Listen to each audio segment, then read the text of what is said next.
Zoom a el politólogo Jesús Castillo Molleda. Tengo muchísimas preguntas que hacerle a Jesús. Él hizo un interesante artículo publicado en su cuenta de Instagram, que para los que los quieran seguir es Castillo Molleda, pegadito, en minúsculas, sobre la Cumbre de las Américas, porque eso tiene mucho que ver con Venezuela, tiene que ver con el continente.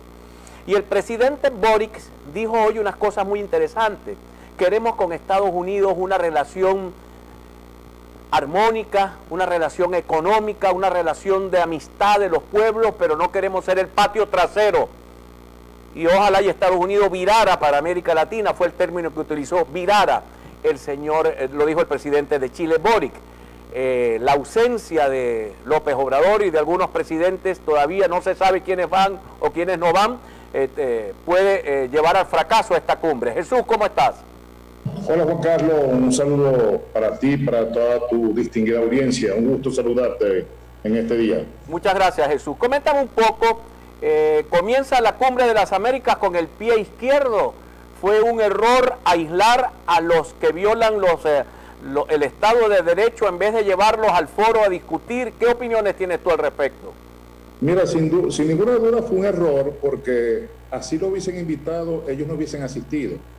El presidente Nicolás Maduro jamás hubiese arriesgado a pisar tierra norteamericana, entendiendo que todavía hay algunos pedidos de recompensa por su captura, y a pesar que hay unas relaciones ahorita comerciales aperturadas, hay algunos procesos de la autonomía de poderes que hay en Estados Unidos que no están todavía muy claros. Hay el tema de las sanciones, hay más de 20 funcionarios venezolanos que tienen pedido de recompensa si pisan alguna tierra norteamericana, o inclusive algunos han querido llevar eso a Interpol.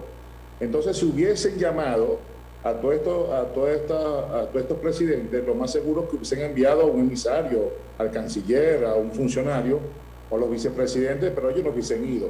Y hubiera sido una jugada interesante hacia la respuesta. En este momento son víctimas, hay más, la izquierda latinoamericana se está unificando hacia este proceso, y obviamente hay unas elecciones prontas en Colombia en segunda vuelta, están las elecciones de Brasil, de una manera u otra la izquierda está agarrando espacio en Latinoamérica, y eso es un problema para los Estados Unidos si eso termina ocurriendo. Por eso que no fue estratégico, de todos modos la Casa Blanca sabrá lo que hace, de no haber abierto la invitación a todos estos presidentes en el continente, y el gobierno, o en este caso el presidente de México, se convirtió en el vocero conjuntamente con el presidente de Argentina.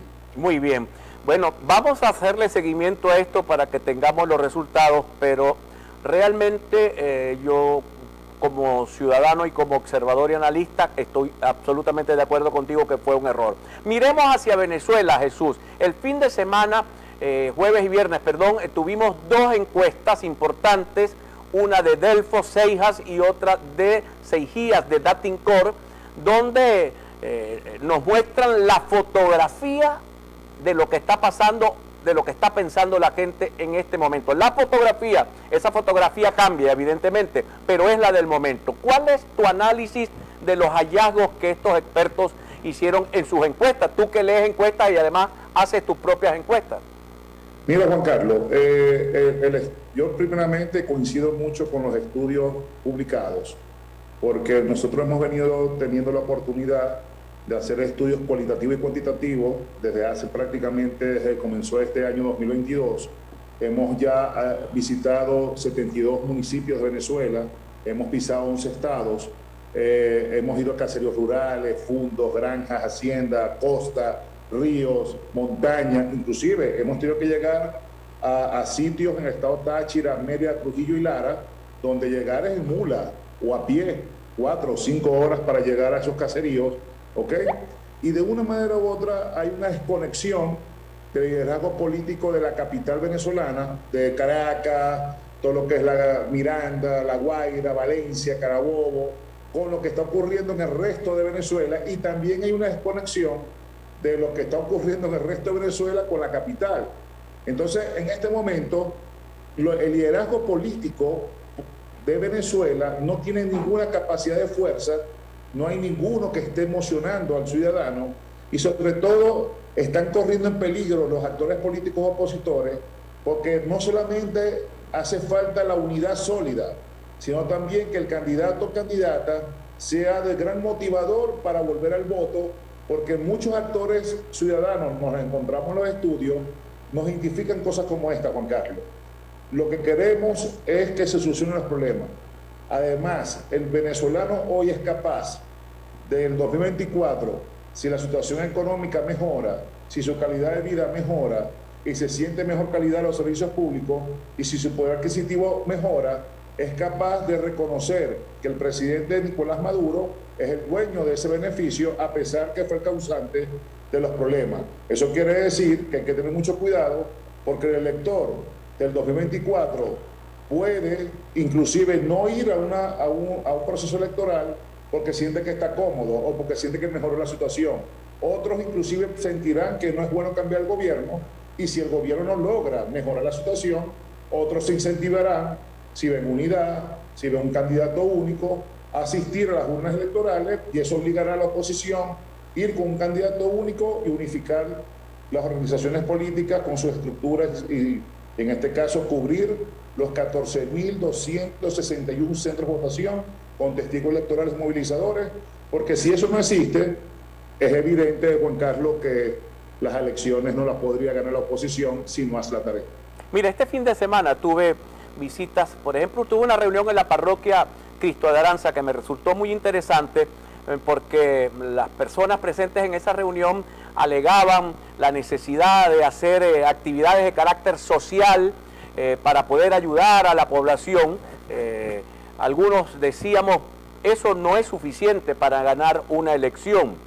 Se necesita tener una narrativa poderosa, la última poderosa narrativa que tuvo Venezuela en el año 1998 fue la de Hugo Chávez, que sin repartir una bolsa de comida y sin repartir un frasquito de medicina movilizó el 52% de los electores a su favor, como pareciera que los está movilizando Rodolfo Hernández en Colombia. Entonces, háblame un poco, la política de ayuditas o la política de la narrativa, ¿qué es lo pertinente en este caso para quien desee convertirse en el líder nacional que pueda competir en las elecciones con Nicolás Maduro? Mira, tienes tanta razón en lo que estás diciendo, que yo tuve la oportunidad de estar este fin de semana en Propatria, en el Junquito, y hace apenas 2 horas voy llegando de Petare, en el municipio de Sucre. Estamos preparando unas visitas para unos cursos de formación, en este caso a mujeres y jóvenes, que vamos a hacer tanto en Propatria, vamos a hacer en Petare, vamos a hacer en Antímano, en la Candelaria, 23 de enero, una amplitud bien grande de la Gran Caracas, que vamos a tener presencia en formación y capacitación. Y yo observé, mira lo que observé, por un lado, habían actores de un partido político y por otro lado, habían actores de otro partido político, ¿ok? Y las personas agarraban, Juan Carlos, y hacían hasta 2 papelitos, ¿ok? Y bueno, pedían a uno, pedían al otro, eran capaces de cambiarse la franela, porque finalmente el ciudadano termina buscando la oportunidad, porque se convirtieron también en ciudadanos populistas, igual que los políticos. Por eso que hoy es muy complejo el tema del convencimiento hacia los partidos políticos, y esto está muy claro en la encuesta. Hoy vale más el liderazgo personal de un ciudadano que el liderazgo de un partido político. Eso quiere decir que si en el caso, pongamos el ejemplo, Juan Carlos Fernández es capaz de atraer mucho más su marca personal que la marca del partido que le está representando.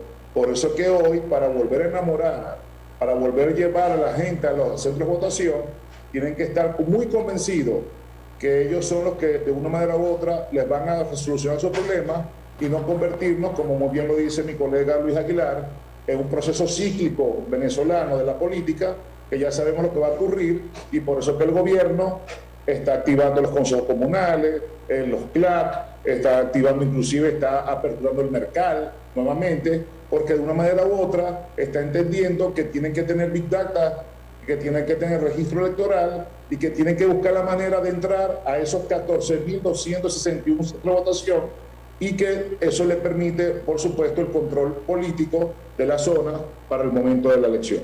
Ahora, las elecciones, según la encuesta, ambas encuestas, las gana y las pierde Maduro. Las gana Maduro porque es el que tiene la mayor aprobación y las pierde Maduro porque la sumatoria de los votos que tienen los candidatos y los partidos de oposición da para ganarle a Maduro cualquier elección.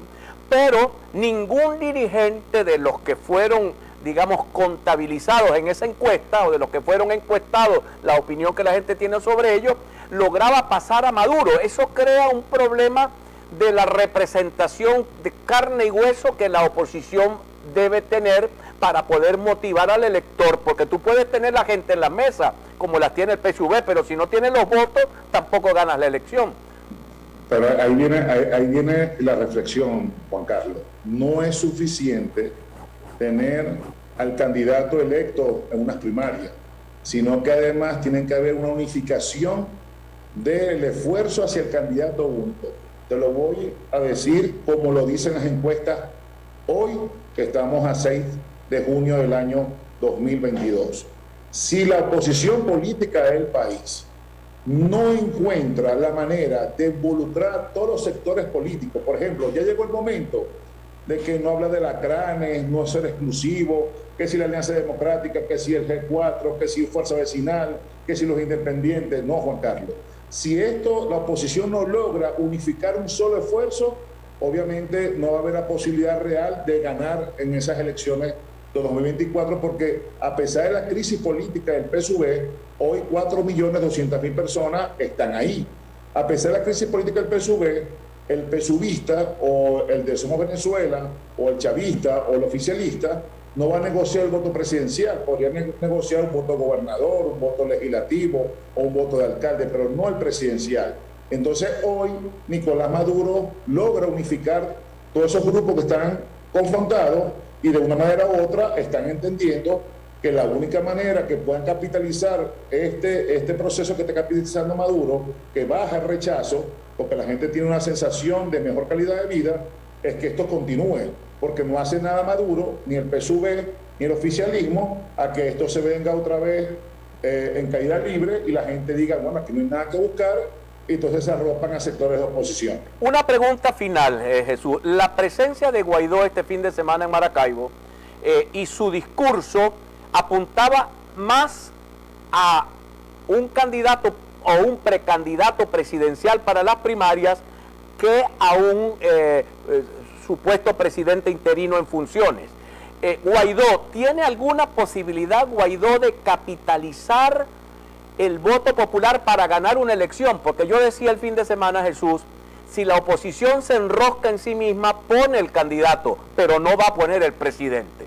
¿Tiene la capacidad Guaidó de ganar y de convertirse en presidente real de este país? Claro que no, porque ya él no supo capitalizar el momento del 68% que lo apoyaba a él, una masificación emocional y un gobierno que en un momento se debilitó, ¿ok? Entonces, si en el mejor escenario Guaidó no logró administrar 60 países que lo apoyaban, entraron a su favor, y 68% de la población venezolana que lo apoyaba, hoy que está minimizado, no reconocido, por supuesto, ya hay otros que le llevan ventaja en organización política, en marketing político, en resultados, y por supuesto para la población venezolana, ya Guaidó no es la persona que podría derrotar a Maduro, ya Maduro derrotó a Guaidó. Bueno, muchísimas gracias, Jesús, muchísimas gracias por habernos acompañado la tarde de hoy. Jesús Castillo Molleda, analista, politólogo. Evelyn Castro. Tenemos noticias.